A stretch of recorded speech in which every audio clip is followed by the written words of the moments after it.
Over the 2016 spring semester, Dr. Felix Barron from Clemson University's Food, Nutrition, and Packaging Sciences Department has been exploring today's topic with 6 food science and nutrition students. This project is called Creative Inquiry, different from most classes in that students get hands-on experience researching a specific topic with an experienced professor. Today's topic is pulses, an emerging food category being promoted heavily in 2016 and beyond.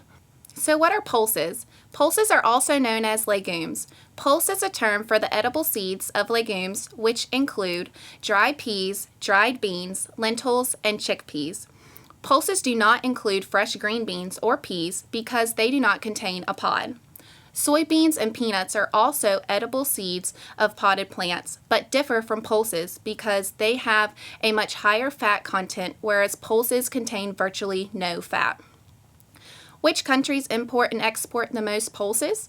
As of 2013, India is the world's largest importer of pulses, and Canada is the largest exporter. India represents more than 1/4 of the world's total pulses imports, followed by the European Union, China, Pakistan, and Egypt. With India being a primary destination, there are 5 main countries that pulses are exported from, including Canada, Australia, Myanmar, United States, and China. Pulses are a very high source of fiber containing soluble and insoluble fiber. Soluble fiber helps with lower blood cholesterol levels, while insoluble fibers help with digestion as well as maintaining regular bowel movements. Fiber-rich foods like pulses are often more filling than other foods, which will keep you full much longer. Make sure to drink enough water when adding high-fiber foods like pulses to your diet to avoid constipation. Another advantage of pulses is their low glycemic index. This is because carbohydrates in pulses contain more fiber and less sugar.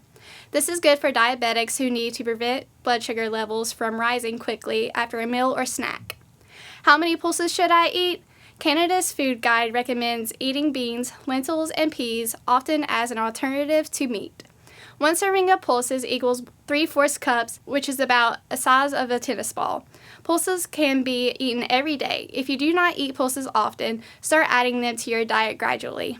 Adding high-fiber foods like pulses to your diet slowly will help control bloating and gas if you're not used to them. Who should eat pulses? Everyone can benefit from eating pulses. Pulses are high in fiber, complex carbohydrates, and low in fat. These nutrients make pulses an important part of any healthy diet and can help maintain a healthy body weight. Pulses have many benefits for people who are overweight, have diabetes, have high blood cholesterol levels, tend to be constipated, have celiac disease, and are vegetarians. However, pulse benefits are not limited to just these groups. Pulses are an excellent source of folate, which has been shown to lower homocysteine levels. Homocysteine is a type of protein found in the body. Evidence suggests that high levels of homocysteine damage the lining of arteries, promote plaque buildup, and blood clots. Over time, this damage can slow or block blood flow to the heart or brain and cause a heart attack or stroke. Pulses are gluten-free and can be eaten by people with celiac disease who are looking for an alternative to wheat-based products. They add starch, fiber, protein, and many vitamins and minerals that may be lacking in a gluten-free diet. A healthy vegetarian diet should include a variety of peas, beans, lentils, and chickpeas in place of beef, pork, chicken, and fish. Eating pulses with a grain such as wheat, rice, or oats ensures a high-quality protein.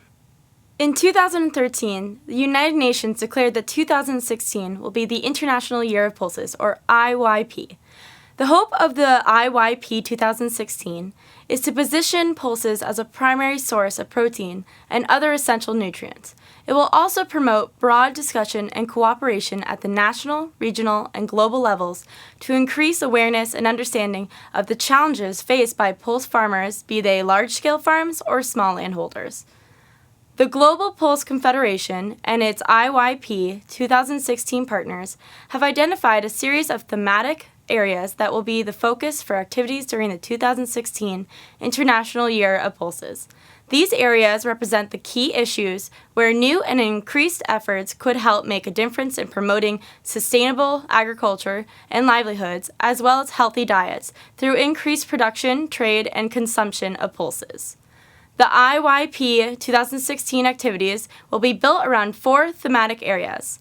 The first theme is creating awareness. The United Nations Food Agricultural Organization is aiming to reach an audience of 20 to 40 million people worldwide using social media, websites, and global media outreach.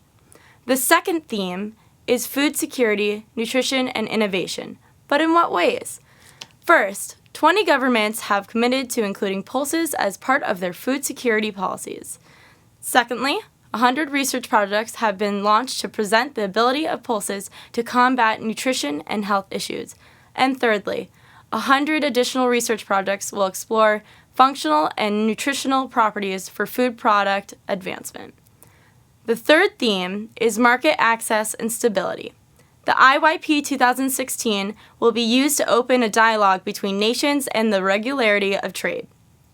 The hope is to reduce trade barrier costs that are borne by farmers, processors, traders, and consumers while introducing greater efficiencies to enhance food security worldwide and also enhance return to growers.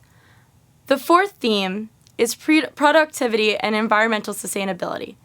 IYP 2016 is a perfect chance to draw the focus of the scientific community on how pulse growing helps the environment. By the end of 2016, there will be delivered a 10-year plan for increased public and private research into how pulse crops around the world can close yield gaps. You can easily find most pulses in bulk or canned sections of the grocery store. They're also found in the soups or in the baking ingredients aisle.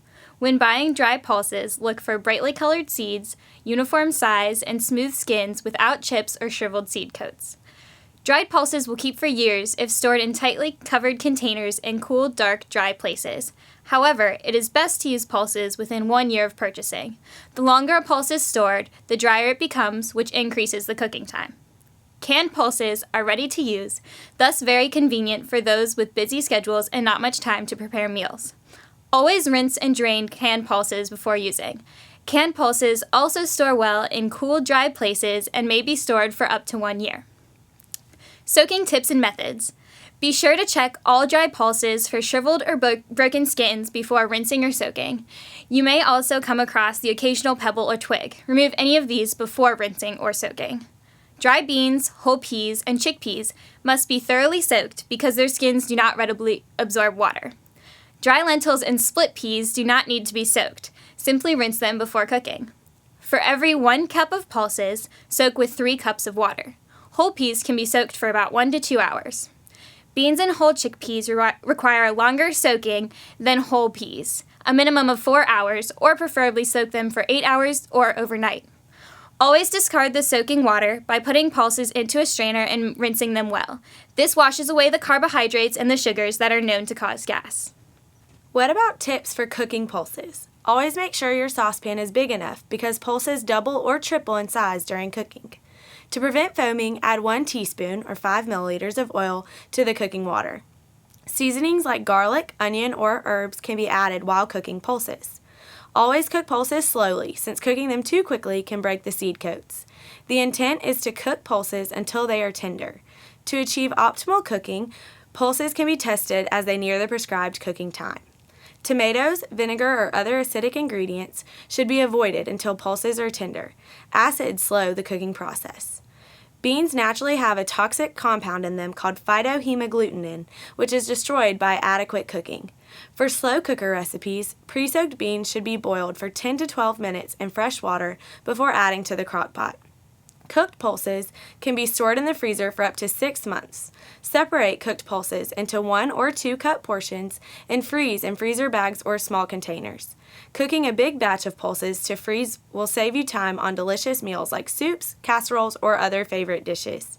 From appetizers and salads to main dishes like pizza, soups, and casseroles, to even baked goods and desserts, pulses can fit in almost any recipe. Substituting pulses for other sources of protein and carbohydrates can not only lower sugar intake, but can also increase fiber and micronutrient intake. Try a pulse recipe today and discover just how much these little legumes can help change your lifestyle.